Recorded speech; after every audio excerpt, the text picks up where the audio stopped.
one another, how to work for each other, how to work for their children, how to be there, how to support their children, and et cetera, et cetera. I think that's what I looked for when I was looking for a future spouse, and when I was serious about looking for a future spouse. Were they gonna support me? Were they gonna support our children or my difficulties with my career? Since I knew I was gonna play professionally and that's what I wanted to do. If I met that person, which I did during my career, would they be accepting of that? Would they be accepting that I was gonna be gone and sometimes my career would be first? And I think that was a difficulty for both of us to kind of agree on. But then,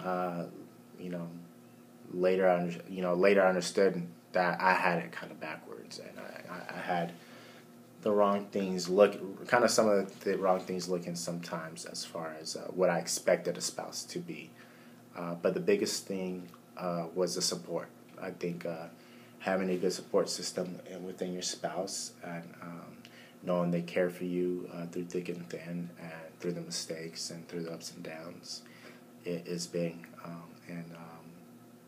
Now I hit it with someone who loves God and loves their faith and is able to, just love me through their soul and understanding it and showing me that things are happening for a specific reason. And even though I might be down, God will bring us up as one together, and that's I think the most important thing to look at when you look for a future spouse, who's going to be there for you through thick and thin and bring you close to God and what's important, which is good. I do want to add something.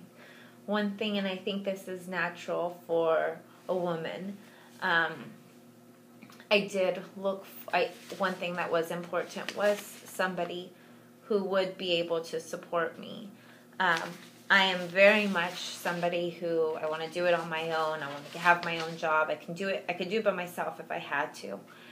But I did want somebody, if I chose to be at home, a stay-at-home mom, or didn't want to work, I wanted to know I was going to be supported in that way. But with that being said, and I think I saw one of the questions that I looked through before, life does throw you curveballs, and you have to be prepared in case that doesn't happen. So, yes, the human part of me wanted to know was going to be supported financially in case I didn't want to work, because I wanted to be stay-at-home mom, not just because I didn't want to work. But we'll get into that later. Yeah. Okay. There's a lot here. Any questions you I think this might be a good lead-in since we just went there. What kinds of challenges have you guys faced during your marriage? How have you overcome them? I don't know whose writing that is. What kind of challenges have you guys faced during your marriage? How have you overcome them? I'm going to go ahead and start since I kind of left off on that note. So, like I said, one of the things was, I want to be supported financially, yada, yada. Well, no joke. I mean, we got married in 2010, and that was November. By August 2011, months after, or even July, we were on what we could have looked at as a downward spiral and could have been like, oh my gosh, in which a lot of people, from what I hear, get divorced from. We went through within our first year of marriage. My mom got really sick. I don't know how much you've shared, but she had breast cancer. Yeah, no, I meant about you. Like, where we were living at, we had to move. I lost my condo that I bought. So, yeah, Abe had a condo that he bought when he got signed. We lost that. We had to move. And I can laugh about it now because I see it was all part of God's plan, but I'm just going to be real with you guys because you're adults. We decided, okay, we have to move back. We have to move with my mom. And as a man, that's probably not what you want to do, go live with your mother-in-law. So we thought, okay, well, we can live with her, but not necessarily under her roof. So we, with our bright ideas, decided to redo her garage and make her garage into a studio. We put the insulation in backwards. It was hotter than heck and colder than ice in there. When, during the day it was hot, at night it was freezing. But that was our somewhat of an independence. So we move out of our own condo into my mom's garage.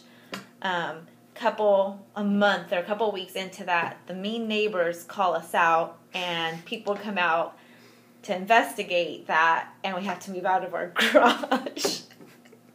So we're back in my bedroom, my old bedroom from high school and college, and living with my mom. She was sick during this time, so it all worked out, part of God's plan, but definitely not what you think you're going to be going through your first year of marriage. I mean, for our first anniversary, we decided to stay the night in a hotel that was like down the street from where we used to live, just so we had just to be out.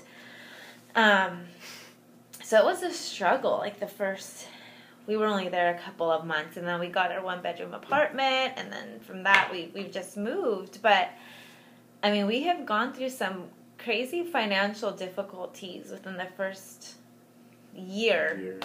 couple of years of our marriage, which financial difficulties are never going to be over. You're never going to be set. It's always going to be something. But that was a huge challenge. My mom being sick, Abe finishing college, and one day you're going to look back and you're going to remember me saying this. When you finish college, there's like this point where it's like, now what?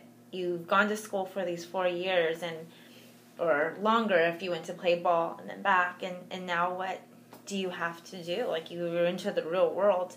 It's kind of a scary feeling that you're not prepared for. So he was looking for a job. We were in my mom's house. It was just a challenge. But, I mean, we pushed through. Not on our own again, because we had our faith and we prayed, but we were at each other's necks for a while. It got ugly, and I would say that's probably the biggest challenge that we went through. Yeah,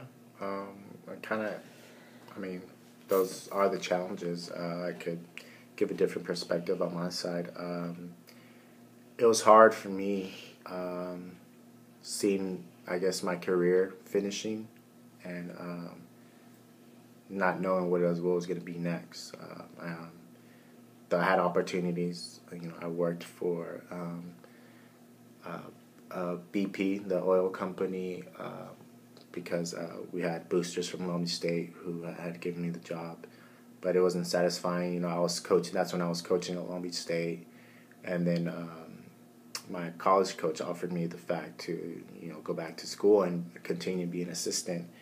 And we talked about that and the possibilities of me not making any money but finishing my degree. And that's where we were at her mom's house. And it was a struggle for me. It was a definite challenge for me, knowing that, this whole, you're the man of the house, but I really was the only man in the house because her sister lived there too, and I was the only guy there. But I was jobless. I wasn't making any money, only like working some camps for Long Beach State. And it was hard to accept of what my ceiling was individually. But it all came around to the fact that because I met Natalie and because my faith got stronger, that those things kind of just erased. And I took pride in my education and finishing it up. And I remember thinking about how I promised my mom that's one thing I would always do, is go back and finish my education. I had the chance. I had the opportunities, and I had a loving wife who supported me in that, and we got through. I graduated, and I got the job working with you guys, which is one of the best jobs I've had, besides playing ball. And the challenge was things you lose, but we've talked before in class that a lot of that stuff was just material stuff. I mean, it comes and goes, especially with money. It sucks that I lost something, but like a roof, our own place. But I mean, like Natalie said, we moved to a garage, to her old bedroom, to a 1-bedroom apartment, to a 2-bedroom duplex. The loud neighbor. Yeah, and now we have a house, 3-bedroom house with a backyard and a garage, and around the corner from her mom, but still. Not in her garage, though. Not in her garage, and just the challenges that we didn't give in. We did, even if we were fighting and at each other's throats, we stopped and we prayed about it, and we left it in God's hands. We let go and let God, kind of thing, which is kind of one of our mottos that I got from her and her family. I do think, though, having people who genuinely, truly, truly support your marriage is huge. And, for example, my parents, if I go to them, and my mom always told me this, and I think, sadly, it's from learning from their own mistakes, but if I go to them and say, Abe's upsetting me, I'm staying here, I'm out, they will not let me stay there. Their thing is, you go back to your husband and you figure out your problems and you work it out and you talk it out. But, you could come here and cry and vent, but you're not staying the night here. You need to work everything out with your husband. And that's one thing that I think is huge. You need people who have your marriage, they want your marriage to succeed. If it's a bad relationship, then that's something different. But if it's over arguments that you two need to really work out as a married couple, it's important to have the support of those who really have your marriage in the best interest. Right? Yeah. Okay, let's move on. There's a question here about the Pre-Cana program and what took part in life for each other. And then I'm seeing as some of your guys' questions, how do you come up with your vows and things like that. So I think we're going to talk about the marriage encounter, which I'm going to grab something really quick. Do you want me to start? Yeah. Or wait? No, you go.